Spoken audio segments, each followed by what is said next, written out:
नमस्कार दोस्तों, बर्डिंग्स में आपका स्वागत है। होप करते कि आप सभी बहुत अच्छे होंगे।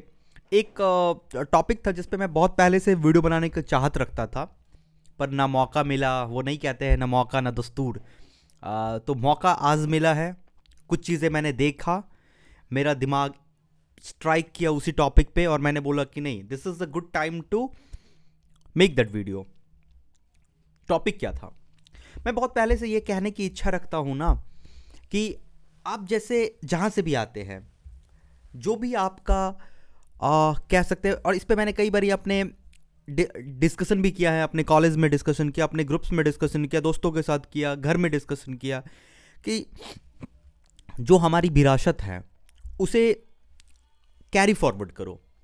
क्या मतलब हुआ विरासत को कैरी फॉरवर्ड करने का? जैसे अगर मैं एक जिस परिवार से आता हूँ, जो मेरा बैकग्राउंड है, जो मेरा पुश्तैनी पेशा कह सकते हैं। अगर मेरा पुश्तैनी पेशा है मूर्ति बनाना, मेरा पुश्तैनी पेशा है ड्राइंग करना, पूजा कराना, या कोई ऐसा काम जिसमें कि कहीं ना कहीं आर्ट छुपा हो, ट्राई टू अंडरस्टैंड, इसको गलत मत लेना।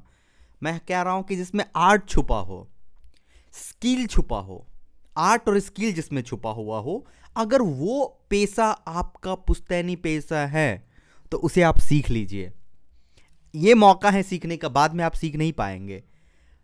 बाद में आप कुछ भी कर लेंगे, उसे सीखना बहुत मुश्किल है। और आज मैं कोशिश कर भी रहा हूं तो नहीं हो पा रहा है, सीख नहीं पा रहा हूं। लेकिन आप सीख लीजिएगा, जो भी होगा आप पक्का सीख लीजिएगा।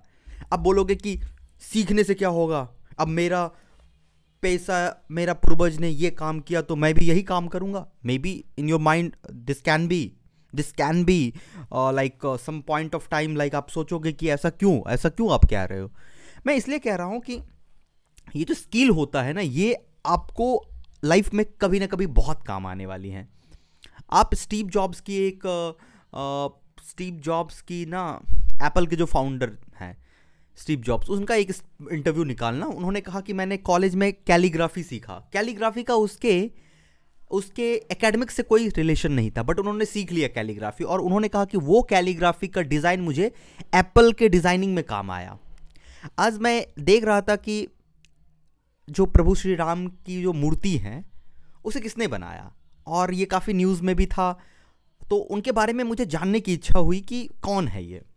तो नाम है अर्जुन योगीराज। आपको गूगल करना, आप उसके बारे में पढ़ना, अर्जुन योगीराज। और वो ऐसा नहीं है कि वो मूर्तिकार हैं, वो वेल MBA ग्रेड बंदा, जो MBA करने के बाद प्राइवेट कंपनी में काम कर रहा था, कहीं पे काम कर रहा था, बट उसके बाद उसने लगा कि नहीं, let's try to do whatever I am, जो मुझे करने में अच्छा लगता है। क्या पता आपको करने में अच्छा लगे। तो उसने उसके बाद कम बैक किया और वो अपने इस मूर्ति कला को और ज़्यादा एक्सप्लोर किया। तो पढ़ाई जो होती है, जो इंजीनियरिंग है, जो हम आप जो पढ़ाई कर रहे हैं, पढ़ाई कैन बी फॉर दिस।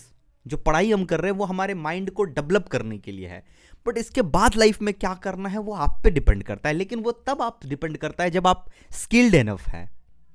तो मैं उम्मीद करता हूं कि आप जो भी हो, अगर आप मूर्ति बनाना जानते हो तो मूर्ति बनाना सीखो, पेंटिंग करना जानते हो तो पेंटिंग करना सीखो, अगर आप बर्तन बनाना जानते हो तो बर्तन बनाना सीखो, मूर्ति वो मिट्टी का बर्तन जो होता है वो कर रहे हो, या अगर आप बांस का लकड़ी से कुछ बनाना जानते हो वो सीख लो, बहुत काम आने वाला है। और ये चीज़ मैंने एक जगह पे देखा, वहाँ पे मैंने देखा कि जो डिज़ाइनिंग है, और डिज़ाइनिंग एक सिविल का डिज़ाइन था, कॉलेज का सिविल का डिज़ाइन चल रहा था, उसको बनाने के लिए वो बंदा आगे आया, वो स्टूडेंट आगे आया जिसके पिताजी गांव में कहीं ना कहीं घर का स्ट्रक्चर और मिस्त्री वाले जो थे, उनके पिताजी मिस्त्री का काम करते थे, और वो लड़का उनसे सीख चुका था कि मिस्त्री कैसे काम करता है।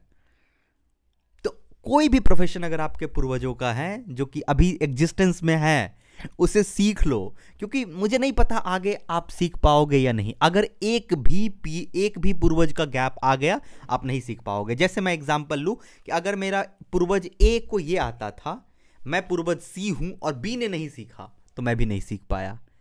तो आप अगर पूर्वज को कुछ आता है तो आप उससे बैठ के वो सीख लो, आपको काम देगा। Signing off.